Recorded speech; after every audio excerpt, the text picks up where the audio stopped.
किसी गांव में एक किसान रहा करता था। उसके दो पुत्र थे, जिनके नाम सोमदत्त और विष्णुदत्त थे। खेती बाड़ी करते हुए उनके दिन बड़े ही सुखपूर्वक बीत रहे थे। एक दिन वह बूढ़ा किसान बहुत ज़्यादा बीमार पड़ गया। उसने अपने दोनों बेटों को अपने पास बुलाया और कहा, मेरे बच्चों, अब शायद मेरा अंतिम समय आ गया है। मैं यह चाहता हूँ कि मेरे मरने के बाद तुम दोनों भाई आपस में मिलजुल कर रहो और सुख शांति के साथ अपना जीवन गुजारो। मैंने किसी बुरे वक्त के लिए कुछ अशर्फियाँ इकट्ठी की थीं, जिन्हें मैंने घर के पिछवाड़े में आम के वृक्ष के नीचे गाड़ रखा है। अब वह तुम्हारे काम आएंगी। लेकिन मेरे बच्चों, तुम मुझसे वादा करो कि आवश्यकता पड़ने पर ही उन्हें बाहर निकालोगी।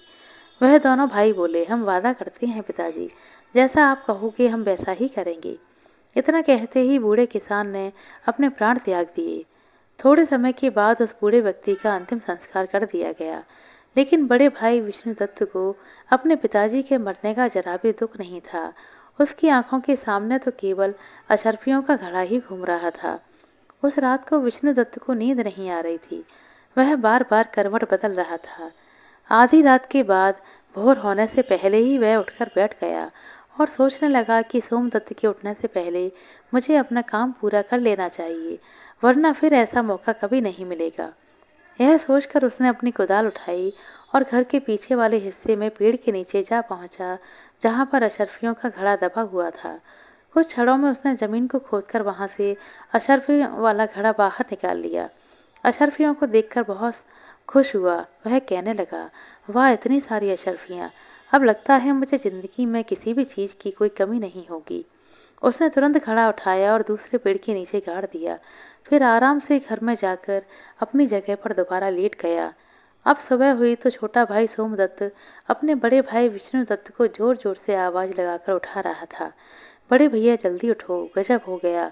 घर के पिछवाड़े में आम के पेड़ के नीचे की जमीन खोदी पड़ी है। वहाँ से सारी अशर्फियाँ भी गायब हैं। मुझे लगता है कि कोई चोर हमारी सारी अशर्फियाँ चुरा कर ले गया। विष्णुदत्त बोला, क्या बकता है मूर्ख, चल मैं चल कर देखता हूँ। जब दोनों भाई उस जगह पर पहुंचे तो सच में वहां की जमीन खुदी पड़ी थी। छोटे भाई ने कहा, अब क्या करें भैया, मेरे विचार से हमें पहले कोतवाली में जाकर सूचना देनी चाहिए। विष्णुदत्त बोला, ठहरो सोमदत्त, कोतवाली जाने की कोई ज़रूरत नहीं है। सोमदत्त ने कहा, लेकिन क्यों भैया? विष्णुदत्त बोला, मैं अच्छी तरह जानता हूँ कि चोर कौन है जिसने यह सारी अशर्फियाँ निकाल ली हैं। सोमदत्त ने चौंक कर पूछा, भैया क्या आप जानते हैं कि वह कौन है? विष्णुदत्त बोला, तुम जानना चाहते हो तो सुनो, वह चोर तुम ही हो। यह सुनकर सोमदत्त बोला, भैया आप यह क्या कह रहे हैं? मैंने कोई चोरी नहीं की, मैं चोर नहीं हूँ। विष्णुदत्त कहने लगा, अब बकवास मत करो, तुम्हारे और मेरे अलावा इन अशर्फियों के बारे में कोई नहीं जानता था, इसलिए अब यह बात साफ है कि तुम अकेले ही सारी अशर्फियाँ हड़पना चाहते हो। सोमदत्त ने अपने भाई से कहा, आप ऐसा ना कहें भैया, मैं सच कहता हूँ, मैंने कोई अशर्फी नहीं चुराई, मैं कुछ नहीं जानता। या तो तुम मुझे सारी अशर्फियाँ लौटा दो, नहीं तो इस घर के दरवाजे अपने लिए हमेशा बंद समझो। सोमदत्त उदास होकर बोला, ठीक है भैया, यदि आपको मेरी बातों पर विश्वास नहीं है तो मैं कर ही क्या सकता हूँ। अब मैं यह गांव छोड़कर चला जाऊँगा।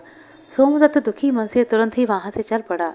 वह सोचने लगा कि सच्चाई जाने बिना ही बड़े भैया ने मेरे साथ ऐसा व्यवहार क्यों किया। अब बदनाम होने से अच्छा है कि मैं गांव छोड़कर ही चला जाऊं। जबकि घर पर बैठा विष्णुदत्त बड़े आराम से सोच रहा था, कितनी आसानी से मैंने कांटा बाहर निकाल दिया। अब सारी अशर्फियाँ सिर्फ मेरी हैं। दूसरी तरफ छोटा भाई सोमदत्त दुखी मन लेकर वहाँ से चलता ही जा रहा था। चलते चलते उसके मन में कई तरह के विचार उत्पन्न हो रहे थे। उनके मन में एक विचार यह भी आया कि कहीं भैया ने सारी अशर्फियाँ हथियाने के लिए तो यह चाल नहीं चली। वह अपने विचारों में मगन होकर लगातार चलता ही जा रहा था। तभी वह एक बड़ी सी चट्टान के ऊपर जा पहुंचा। अब रात हो चुकी थी और चारों ओर अंधेरा छाने लगा था। उलझन में पड़ा सोमदत्त सारी बातें सोच ही रहा था कि तभी उसके कानों में कुछ आवाज आई। यह 2000 तुम्हारे और यह 2000 मेरे। वह सोचने लगा कि यह आवाज़ें कैसी हैं। सच्चाई जानने के लिए सोमदत्त नीचे की ओर झुका। उसने देखा कि दो आदमी वहां पर थे और दोनों धन का बंटवारा कर रहे थे। सोमदत्त को यह समझते देर न लगी कि यह दोनों चोर हैं और दोनों चोरी का माल आपस में बांट रहे हैं। तभी अचानक से सोमदत्त का पैर फिसल गया और वह चोरों के बीच में जाकर गिर गया। अंधेरा होने के कारण चोरों को कुछ भी दिखाई नहीं दिया और वो डर गए। डर के भागने लगे और कहने लगे, भागो भागो भाई यहाँ से, लगता है राजा का कोई गुप्तचर या फिर उनका कोई सिपाही है, भागो। दूसरा चोर कहने लगा, हाँ भाई तुम ठीक कहते हो, चलो भागो यहाँ से। चोर अपना चोरी का माल छोड़कर डर के मारे वहाँ से भाग गए। जब सोमदत्त की नज़र उन अशरफियों पर पड़ी तो वह मन ही मन बहुत खुश हुआ। तभी उसके मन में एक दूसरा विचार आया, यह स्वर्ण मुद्राएं चोरी की हैं और इन्हें अपने साथ ले जाना ठीक नहीं होगा। इन्हें मैं यहीं पर गाड़ देता हूँ और ज़रूरत पड़ने पर इनको ले जाऊँगा। यही सोचकर सोमदत्त ने सारी मुद्राएं एक पेड़ के नीचे गाड़ दी और रात वहीं पर बिता के सुबह अपने रास्ते पर चलने लगा। दोपहर होते होते वह एक जंगल से गुजरा। तभी कुछ लुटेरों ने उसे घेर लिया और लुटेरों का सरदार उससे बोला, खबरदार, जो कुछ तुम्हारे पास है वह निकाल कर हमें दे दो, नहीं तो जान से मारे जाओगे। सोमदत्त बोला, भाइयों मैं तो खुद ही एक मुसीबत का मारा हूँ, मेरे पास धन भला कहाँ से आएगा। लुटेरों का सरदार बोला, झूठ बोलता है, इसकी तलाशी लो। तलाशी लेने के बाद जब सोमदत्त के पास वास्तव में कोई भी वस्तु प्राप्त नहीं हुई तो सरदार गुस्से से चिल्ला उठा, बोला, कोई बात नहीं, अगर इसके पास पैसे नहीं तो यह हमारे काम तो आ ही जाएगा, इसे अपने अड्डे पर ले चलो, देवी माँ को इसकी बलि चढ़ाई जाएगी। यह बात सुनते ही सोमदत्त के होश उड़ गए। डाकू सोमदत्त को उठाकर अपने अड्डे पर ले आए, परंतु उनके अड्डे तक पहुंचते पहुंचते सोमदत्त को एक उपाय सूझ ही गया। अड्डे पर पहुंचने के बाद उसने डाकुओं के सरदार से कहा, अगर तुम मुझे अपने दल में शामिल कर लेने का वचन दो तो मैं तुम्हें 4000 स्वर्ण मुद्राओं का पता बता सकता हूँ। यह सुनकर लुटेरों का सरदार बोला, क्या कहा, 4000 स्वर्ण मुद्राएं? यदि तुम सच कहते हो तो हमें यह शर्त मंजूर है, जल्दी से हमें उन स्वर्ण मुद्राओं का पता बता दो। सोमदत्त बोला, देखो भाई, अभी तो रात होने वाली है, इस समय वहाँ जाना ठीक नहीं, कल सुबह होते ही मैं तुम लोगों को वहाँ पर ले चलूँगा। लुटेरों का सरदार बोला, ठीक है, लेकिन खबरदार हमारे साथ कोई भी चालाकी करने की कोशिश मत करना, वरना अंजाम बहुत बुरा होगा। सोमदत्त बोला, निश्चिंत रहो सरदार, मैं तुम्हें कोई धोखा नहीं देने वाला। अगली सुबह सोमदत्त उन चोरों को उसी जगह पर ले गया जहाँ पर उसने वह सोने की मुद्राएं दबाई थी। सरदार के आदेश पर तुरंत ही उसके आदमियों ने उस जगह को खोदा। शीघ्र ही वह स्वर्ण मुद्राएं उनके सामने थीं। स्वर्ण मुद्राओं को देखकर वह सभी बहुत खुश हो गए और स्वर्ण मुद्राओं को अपनी थैली में भरकर अपने अड्डे की ओर चल पड़े। परंतु सोमदत्त के दिमाग में अभी भी कोई दूसरी योजना चल रही थी। वह सोच रहा था कि यह स्वर्ण मुद्राएं एक तरह से तो मेरे काम में आ ही गईं, लेकिन मैं ज़रूर ही इनके लिए जल्द मौत का कारण बन जाऊंगा। इस घटना के बाद सोमदत्त उन लुटेरों के गिरोह के साथ ही रहने लगा और वह लुटेरों के सरदार का सबसे विश्वसनीय आदमी बन चुका था। कुछ समय के बाद सोमदत्त ने उस लुटेरों के सरदार से कहा, सरदार, मैं एक हफ्ते के लिए अपने घर जाना चाहता हूँ, वहाँ पर मेरी बूढ़ी माँ है और एक बार मैं उनसे मिलना चाहता हूँ। सरदार, जो सोमदत्त की योजना से बिल्कुल ही अनजान था, वह सोमदत्त को अपना सबसे विश्वास योग्य आदमी मानता था और उसने सोमदत्त को एक हफ्ते के लिए अपने घर जाने की आज्ञा दे दी। सोमदत्त अपने घर जाने के लिए रवाना तो हुआ, परंतु वह अपने घर जाने की बजाय राजा के महल की तरफ चला गया। उधर राजमहल में महाराज पहले ही उस डाकू के आतंक से बहुत परेशान थे। वह अपने महामंत्री से कह रहे थे, मंत्री जी, आखिर वह डाकू कब पकड़ा जाएगा? पूरे राज्य में उसका आतंक है। मंत्री जी बोले, मैं अपनी तरफ से पूरी कोशिश कर रहा हूँ, वह आतंकी जल्दी ही आपको कारागार में नजर आएगा। उसी समय वहाँ पर एक पहरेदार आया और बोला, महाराज की जय हो। महाराज, एक व्यक्ति आपसे डाकू जगीरा के संबंध में मिलना चाहता है। महाराज ने कहा, अच्छा, उसे तुरंत यहाँ पर लेकर आओ। कुछ समय के बाद वह पहरेदार सोमदत्त को राजा के सामने लेकर आया। सोमदत्त बोला, महाराज को मेरा प्रणाम, मेरा नाम सोमदत्त है महाराज। राजा बोला, कहो नौजवान, तुम जगीरा के विषय में क्या जानते हो? सोमदत्त ने कहा, क्षमा करें महाराज, इसके बारे में मैं आपसे एकांत में बात करना चाहता हूँ। मंत्री ने कहा, दुष्ट, क्या तुम नहीं जानते कि यह राज्य के सम्मानित और विश्वास पात्र व्यक्ति यहाँ मौजूद हैं? जो कहना चाहते हो तुम सबके सामने ही कहो। राजा बोला, ठहरिए महामंत्री जी, यदि यह हमसे एकांत में बात करना चाहता है तो हम इसे एकांत में ही बात करेंगे, आप लोग जाइए। उसके बाद सोमदत्त ने राजा को अकेले में पूरा किस्सा कह सुनाया और आगे बोला, महाराज, इस तरह मैं अब उस डाकू का सबसे विश्वसनीय आदमी बन चुका हूँ और मैंने उसे अपने जाल में फंसा लिया है। अब बस उसे और उसके साथियों को पकड़ने के लिए मुझे आपकी सहायता की आवश्यकता है। यह सुनकर राजा बोला, बहुत खूब नौजवान, तुम्हारी चतुराई और साहस ने मुझे बहुत प्रसन्न किया है। उन भयानक डाकुओं को पकड़ने के लिए जो भी सहयोग तुम्हें चाहिए मैं तुम्हें दिलवाऊंगा। कहो क्या करना होगा।